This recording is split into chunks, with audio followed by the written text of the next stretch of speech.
حدثني عن أبيه. ألقيت محاضرة في أحد المخيمات عن حسن الخاتمة وسوء الخاتمة، وذكرت كثيرا من القصص، فكنت أراه حاضرا وأنا أعرفه. فلما فرغنا قام وسلم وقال: يا أبا فلان، لم تذكر قصة والدي، ألم تبلغك قصة والدي؟ فقلت: لا والله. فأخبرني بتلك القصة العجيبة. رجل من الثقات، من القضاة، من الدعاة، من الفضلاء، نعم، عن نفسه سلسلة من رأسه من لسانه لأذني ليس بيني وبينه واسطة.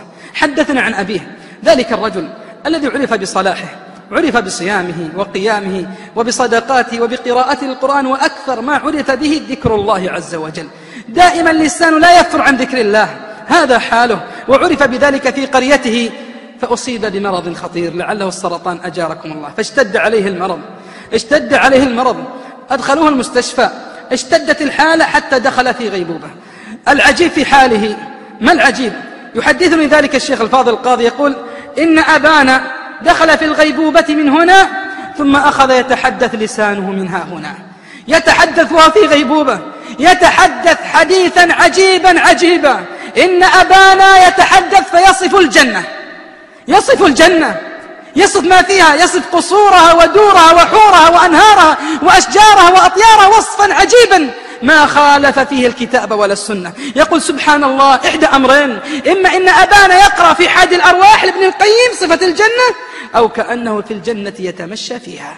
يقول: انتشر خبره في المستشفى، وصل إلى مدير المستشفى، أتى المدير، أتى الأطباء، أتى الممرضون والممرضات، اجتمعوا كلهم حوله، حتى بعض الزوار ينظرون لهذا الرجل الذي في غيبوبة ويصف الجنة، القصور والدور والأنهار والنعيم وما فيها. يقول: شيء عجيب. يقول: والله منا من يبكي، من الناس، من الأطباء يبكون. يقول: في تلك اللحظات العجيبة، يقول: إذ بأبينا استيقظ، جلس، نظر إلى هذا الجمع حوله، ثم نظر إلينا فإذا نحن نبكي.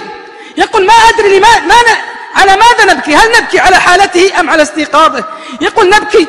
فنظر إلينا وقد احتضناه، نقبل رأسه، نقبل يده. يقول: تبكون؟ لماذا تبكون؟ تبكون على رجل من أهل